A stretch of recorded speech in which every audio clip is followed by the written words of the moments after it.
भक्त ऐसे धनाज देही उदास, ऐसे धनाज देही उदास।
हॅलो हा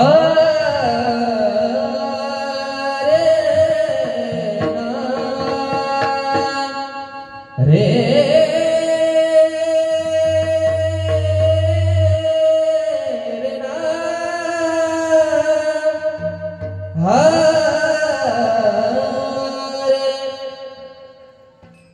भक्ताईचे दाना जे देही उदास भक्ताईचे दाना जे देही उदास भक्ताईचे दाना जे देही उदास भक्ताईचे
भक्त ऐसे जन जे देही उदास गेले आशा पाश निवारोनी विषय तो त्यांचा झाला नारायण नावडे जनधन माता पिता।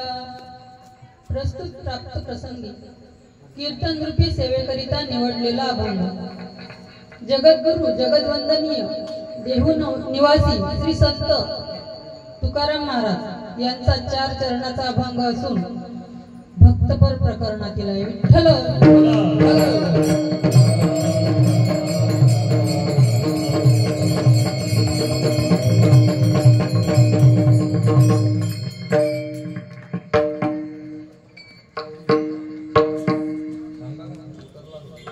ब्रह्मानंदं परमसुखदं केवलं ज्ञानमूर्ति द्वन्द्वातीतं गगनसदृशं तत्त्वमस्यादिलक्ष्यम् एकं नित्यं विमलमचलं सर्वाधिसाक्षिभूतं भावातीतं त्रिगुणरहितं सद्गुरुं तं नमामि। अखण्डमण्डलाकार व्याप्तेन चराचरं तत्पदं दर्शितं येन तस्मै श्रीगुरुवे नमः। गुरुर्ब्रह्मा गुरुर्विष्णु गुरुर्देवो महेश्वरा गुरुर्साक्षात् परब्रह्म तस्मै श्रीगुरुवे नमः। महायोगपीठे तटे भीमरथ्यं वरं पुण्डरीकाय दातुं मुनीन्द्रे समागत्य तिष्ठन्तमानन्दकन्दं परब्रह्मलिङ्गं भजे पांडुरंगाकरू प्रथम नमना दुसरे चरणा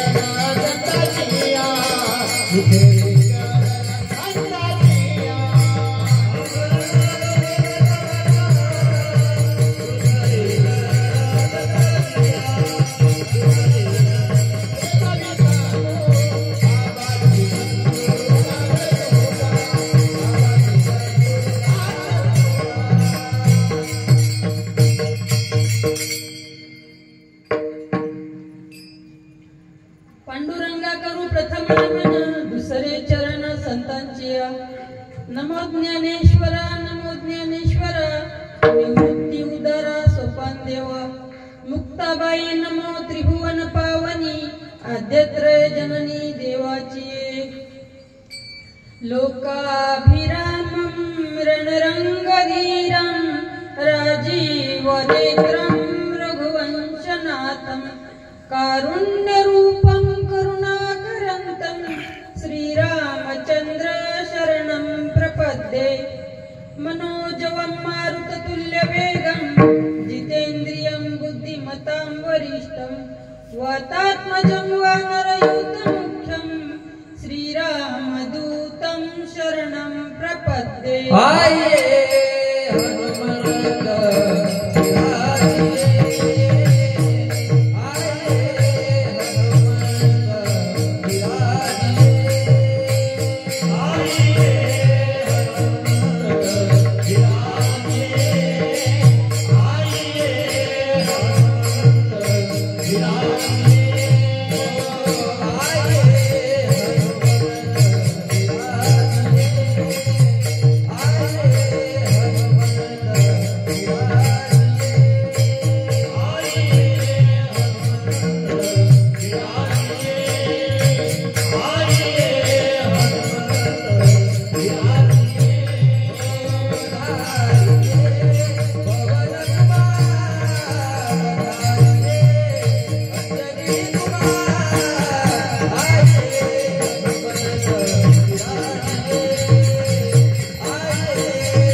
माथा मुकुटी झळाळी कारुण्य सिंधू भव दुःखारी तुझवीन शंभो मज कोण तारी जयांचे केलिया स्मरण होय सकल विद्येचे अधिकरण तेची वंदू श्री चरण श्री गुरूंचे ते नमस्कारून आता विठ्ठल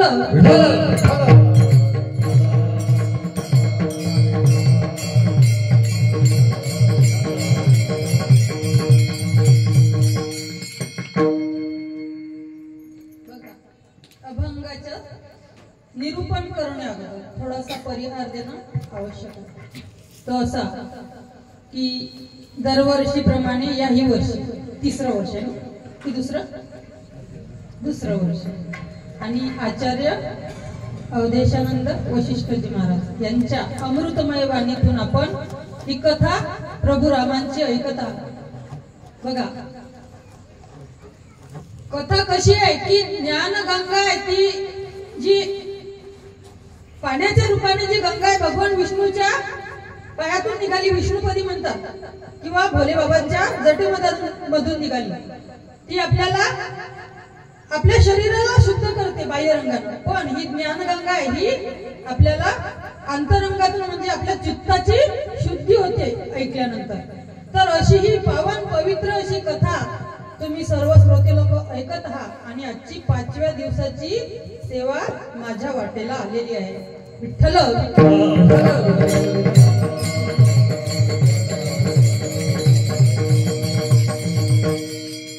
तुम्ही लोक खूप भाग्यवान आहात कारण 1 नाही 2 नाही 4 पर्व काळ आहे. खूप भाग्यवान आहे तुम्ही. बघा चैत्र महिन्यातलं नवरात्र आहे, दुसरं म्हणजे रामनवमी आहे, तिसरं म्हणजे एकादशी सुद्धा येते आणि हनुमान जयंती असे 4 पर्व काळ तुमच्या साधला हा पर्व काळ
साधला हा पर्व काळ गेला अंतरीचा म्हणजे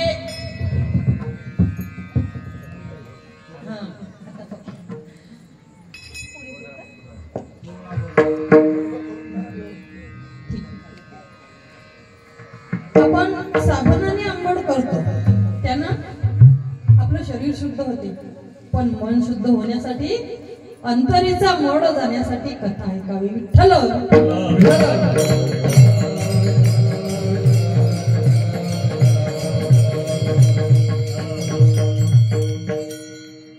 आता रामकथा आहे. अभंग जरी संत तुकाराम महाराजांचा असला तरी प्रभूचं चरित्र चालू आहे, प्रभूचा जो पर्वकाळ चालू आहे रामांचा त्यानिमित्त हे कार्यक्रम आहेत म्हणून याला कार्य आणि कारण असा संबंध म्हणतात. त्याकरिता थोडस भगवान प्रभू रामाचं चरित्र सांगणं आवश्यक आहे आणि महत्वाचंही आहे. बघा ही रामकथा आपण ऐकतो गेल्या 5 दिवसापासून तुम्ही ऐकत आहात पण एक प्रथा असते थोडस सांगावं लागते वर्णन की तुलसीदास रचित ऐकून राहिले का? तुलसीदासांनी ही कथा लिहिली. बघा ही कथा लिहायला 2 वर्ष 6 महिने आणि 7 महिने आणि 26 दिवस लागले. आणि ही कथा या अगोदरच्या युगात होऊन गेलेली आहे. ही कथा याज्ञवल्क ऋषींनी भारद्वाज ऋषींना संक्रांतीच्या पर्व काळावर कुंभमेळ्यामध्ये आणि प्रयागला त्रिवेणी संगमावर सांगितली होती. विठ्ठल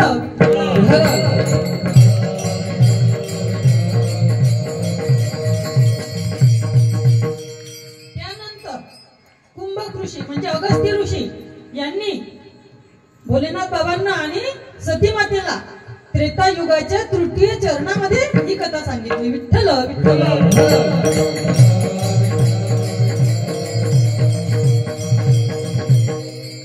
आता परत आई साहेबांनी म्हणजे सती मातेने ही कथा ऐकली भोले बाबांच्या मुखातून. का तर त्यांना भ्रम निर्माण झाला होता त्याच वेळेस, ज्यावेळेस कथा ऐकून परत येत होते त्यावेळेस की हे प्रभू राम आहेत की, त्यांची परीक्षा घेऊन बघितली. त्यावेळेस भोले बाबांनी आईला सांगितलं की आता तू माझी पत्नी राहिली नाही, तू ज्या अर्थी सीता मातेचा वेश घेतला त्या अर्थी तू माझी आई बनली. बाजूला आसन टाकलं. त्यावेळेस त्या आई साहेबांनी कथा ऐकली. विठ्ठल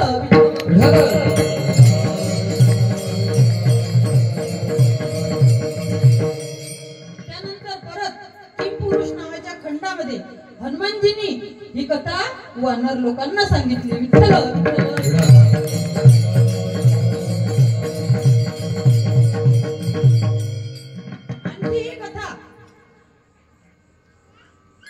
भुषुंडी ऋषींनी गरुडजींना सुद्धा सांगितली. आणि त्यानंतर आद्य कवी जे वाल्मिक ऋषी होऊन गेले त्यांनी ही कथा प्रभू रामांच्या जन्मा अगोदरच लिहिली होती. आणि तेच असं म्हणतात की ती भावपूर्ण कथा होती आणि ही भक्तिमय कथा आहे. जे तुलसीदासांनी लिहिली होती तेच जे वाल्मिक ऋषी होते तेच हे तुलसीदासजी. विठ्ठल विठ्ठल विठ्ठल.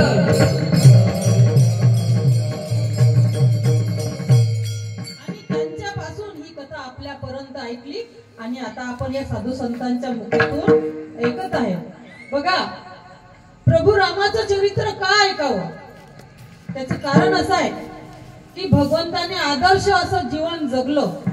आदर्श पती झाले, आदर्श पिता झाले, आदर्श पुत्र झाले. बघा आईचं वचन पाळण्यासाठी, वडिलांचं वचन पाळण्यासाठी वनामध्ये गेले. अशा प्रकारे नुसतंच ऐकू नये, राम कळला पाहिजे.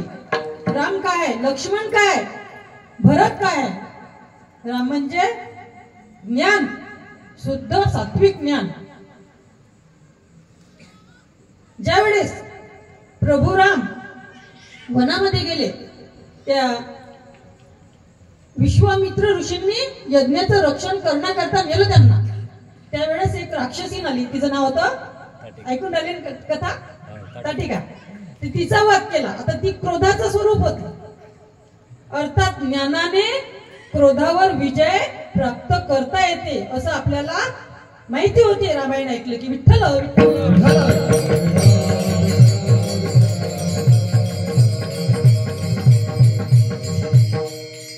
आता परत लक्ष्मण म्हणजे वैराग्याचं स्वरूप आहे. बघा त्या वनवासामध्ये ती शूर्पणखा ती काम भावनेनं आली होती. ती म्हणे माझ्यासोबत लग्न कर. ती कामाचं स्वरूप आहे. आणि लक्ष्मण हे मूर्तिमंत वैराग्याचं स्वरूप आहे. ज्या वेळेस ती काम स्वरूप शूर्पणखा वैराग्य स्वरूप लक्ष्मणाच्या समोर आली त्यावेळेस तिचं नाक आणि कान खंडित करण्यात आलं. अर्थात वैराग्याने कामावर नियंत्रण ठेवता येते. विठ्ठल विठ्ठल.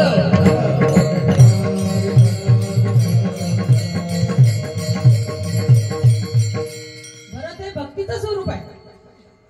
बघा कैकेयी मातेने 2 वर मागितले होते. एका वरात रामाला वनवास, दुसऱ्या वरात भरताला राजगादी मागितल्यानंतर ज्या वेळेस प्रभू राम वनात गेले त्यावेळेस त्या विरहाने दशरथ राजाने आपला देह सोडून दिला. तिथं त्या भरतांना कैकेयी देशातून म्हणजे मामाच्या गावावरून परत आणलं असताना बघितलं की सगळीकडे शोकमय वातावरण आहे. आईला विचारलं. आई म्हणायला लागले की अरे गोष्ट बिघडून राहिली होती, पण बरं झालं या मंथरेनं मला सल्ला दिली, मस्त बजेट बसला म्हणे, आता तू राजगादीवर बसशील आणि मी राजमाता होईल. पण भरतानं ते स्वीकार केलं नाही, कारण भरत हे भक्तीचं स्वरूप आहे, कैकई हे लोभाचं स्वरूप आहे. त्यांना धिक्कारलं, त्या कैकईला तिरस्कार केला.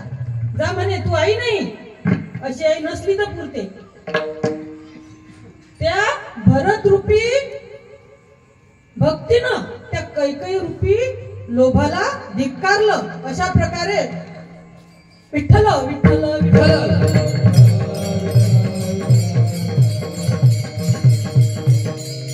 अशा प्रकारे भक्तीने लोभावर ताबा ठेवता येते. तर असं या रामायण ऐकल्यानंतर आपल्याला तो आदर्श प्राप्त होते. म्हणून रामायण अवश्य ऐकावं. आणि प्रभू कसे वागले जीवनात बघा. प्रभू राम त्या शबरीचे उष्टे बोरं खातात. वास्तविक पाहता भिल्ल जातीची, अतिशय मळलेले वस्त्र घातलेली, आणि राहत सुद्धा नव्हती चांगली. पण भगवंतानी तिच्या राहण्याकडे पाहिलं नाही, भगवंतानी तिच्या बाह्यवेशाकडे पाहिलं नाही. अंतरीची घेतो गोडी आणि पाहे जोडी भावाची. देव असा भावाचा भुकेला आहे. बरं, ते तर शबरी स्त्री होती. देवानं वानराशी सुद्धा मैत्री केली. सुग्रीव वानर होता. अस्वलाची सुद्धा देवानं आपल्या पिता समान आदर केला. त्याच्याही पेक्षा पुढचं सांगायचं म्हटलं तर गिधाड. तो गिधाड कोण होता? जटायू. त्या जटायूचा अंतिम संस्कार आपल्या वडिलाच्या समान आपल्या मांडीवर डोकं घेऊन त्याचा अंतिम संस्कार केला आणि त्याला मोक्ष प्राप्त करून दिला. अर्थातच भगवंताजवळ भेद होता काय? नाही. तर असं रामायण ऐकलं की आपल्याला त्याच्यापासून आदर्श प्राप्त होते. विठ्ठल विठ्ठल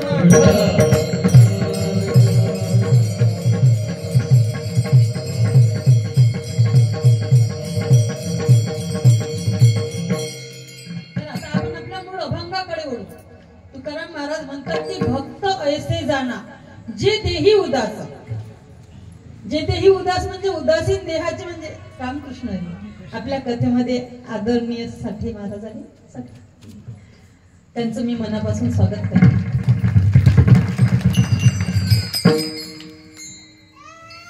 बघा, आता महाराज म्हणजे प्रकाश सूर्य, त्यांच्या समोर मी काजव्याप्रमाणे.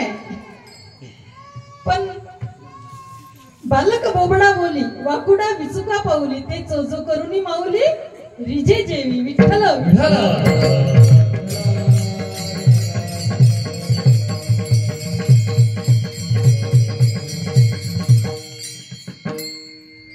जगद्गुरु तुकोबाराय म्हणतात की उदासीन देहाचे भक्त म्हणजे ज्यांना देहाची आसक्ती नाही. अर्थात हे भक्त कसे असतात, कसे ओळखावे? की ते खाण्यासाठी जगत नाही, तर ते जगण्यासाठी खातात. विठ्ठल विठ्ठल विठ्ठल.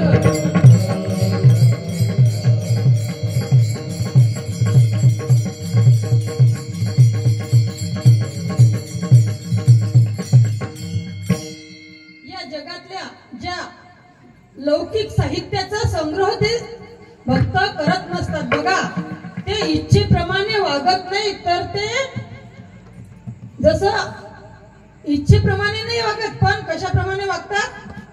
जेवढी आवश्यकता आहे त्या आवश्यकतेनुसार ते जीवन जगतात. त्यांना म्हणतात उदासीन देहाचे भक्त. विठ्ठल विठ्ठल.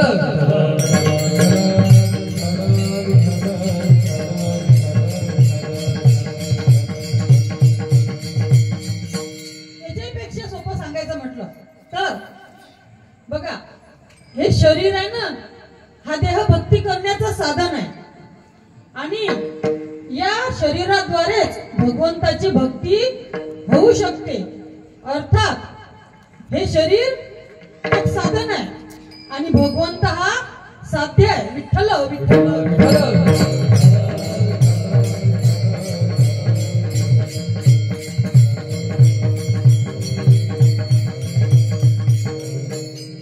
ज्याची देही घडे देवाचे भजन. आणि तुम्ही तर प्रमाणे नाही देत. याची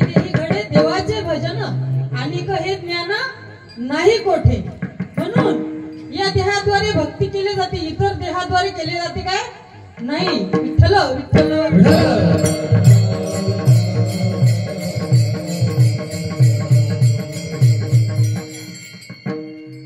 जसं आपण या शरीराच्या पोषणासाठी, या देहाला पुष्टी मिळण्यासाठी भोजनाद्वारे या देहाला पुष्टी मिळते, तसं भजनाद्वारे आत्म्याला पुष्टी मिळते. म्हणून त्या शरीराने भक्ती केल्या जाते, म्हणून ते जेवण त्यासाठी भक्त करत असतात. विठ्ठल विठ्ठल.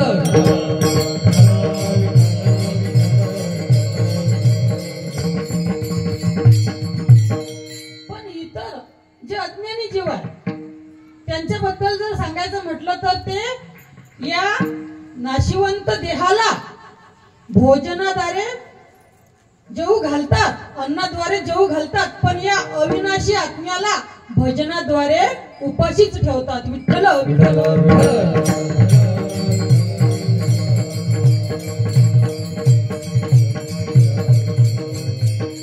पण तुकाराम महाराज म्हणतात, जे भक्त असतात, जे भगवंताचे भक्त असतात, ते भक्ती करतात आणि त्यांचं वर्णन अभंगाच्या भक्त ऐसे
भक्ताबद्दल सांगितलं आणि उत्तरार्धात म्हणतात की गेले आशापाश निवारून. आशापाश म्हणजे संसारिक मोह मायेचं बंधन. बघा, मानलं तर बंधन आहे, नाही तर मुक्त. आपलं हे मन रूपी मोर ज्या वेळेस भक्ती रूपी बागेमध्ये भावरूपी फुल पिसारा फुलून नाचते, त्यावेळेस ईश्वर कर्माचे सर्व बंधन तोडून टाकतो. पण हेच मन ज्या वेळेस संसारामध्ये अडकते, त्यावेळेस कातणी जशी आपल्या लाळेनं जाळं विणते ना, अगदी त्याचप्रमाणे संसार आणि जाळं विणून ती त्या जाळ्यात अडकते. त्याचप्रमाणे या संसारिक विषय वासनेमध्ये जर अडकलं तर माणूस कर्माच्या बंधनात पडल्याशिवाय राहत नाही. विठ्ठल.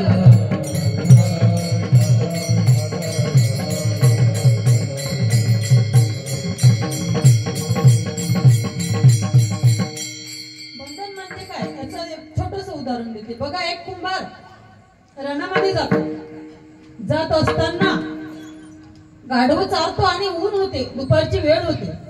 त्याला असं वाटतं एखाद्या झाडाखाली बसावं.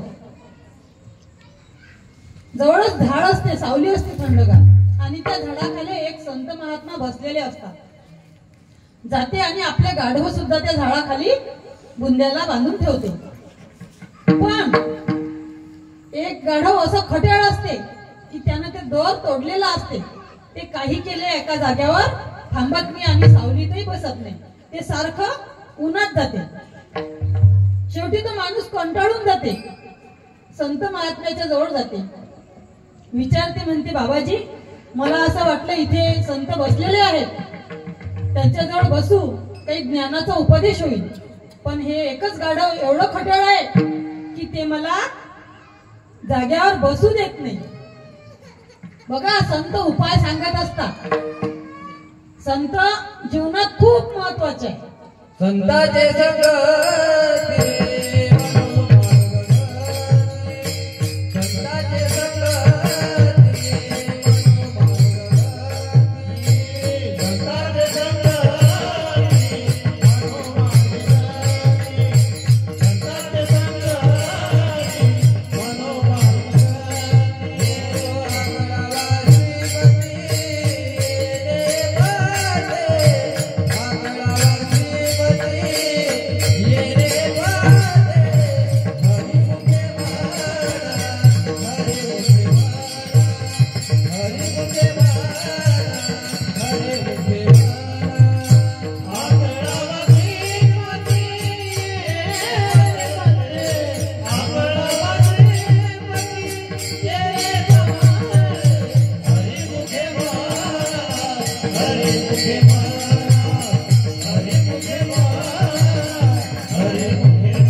सत्संगतीने भगवंताची प्राप्ती होते, भक्ती घडते.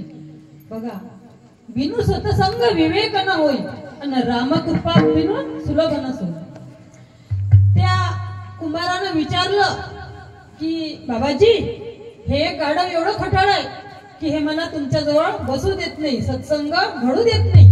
त्यावेळेस त्यांनी सांगितलं की बघ, इतर गाढव जसे इथं ओढत आणले आणि बांधले तसं त्याला सुद्धा कान पकडून आण आणि इथं गंमत गंमत त्याला असं बांधून टाक, काही हरकत नाही. म्हणे गेला, ओढून आणलं आणि तिथं बांधलं असताना गंमत बांधलं, पण त्या गाढवाला वाटलं आपल्याला खरोखरच बांधलेलं आहे. बघा, संध्याकाळ झाली तोपर्यंत छानपैकी सत्संग घडला त्या माणसाला. आता ऊन उतरलं, घरी जायचं म्हणून सगळे गाढव सोडले. सगळ्या गाढवांचे दोर सोडले, पण याला दोरच नव्हता, याला गंमत बांधलं होतं. ते चालायला लागले घराच्या दिशेने, पण हे जिथल्या तिथंच शेवटी एक काळी घेतली, रपारप काळ्या मारल्या तरी ते रट्ट खात होत, पण जाग्यावरून काही हलत नव्हतं. शेवटी साधू जवळ गेला, म्हणे विचारायला लागला, म्हणे आता बाध्याचा उपाय सांगला, सोड्याचा सांगा. काही नाही म्हणे, जसं गंमत बांधलं तसं गंमत सोडून टाक. ठीक आहे म्हणे, गंमत बांधलं तसं गंमत सोडलं आणि बघता बघता ते गाढव एवढं जोरानं पळत गेलं की जे पुढे गाढव गेले होते ना त्यांना जाऊन पकडलं. तर अशा प्रकारे इथे दृष्टांत संपला. याचा अर्थ असा आहे की यातला सिद्धांत असा आहे की बंधन हे मनाचं बंधन असते, मानलं तर बंधन, नाही तर मुक्त. विठ्ठल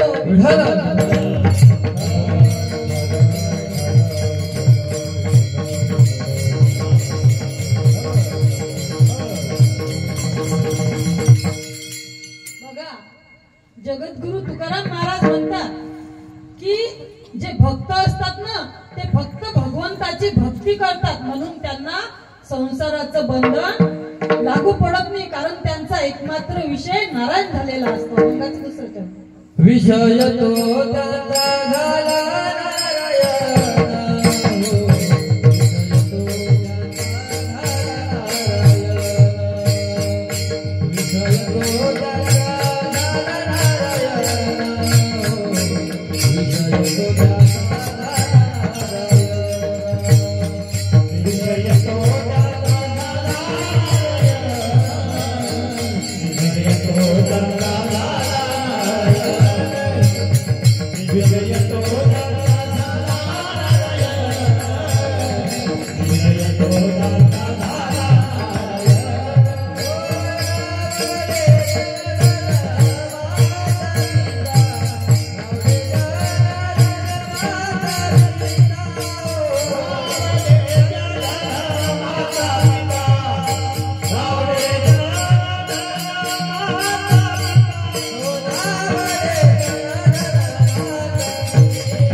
भक्त प्रल्हादाचा.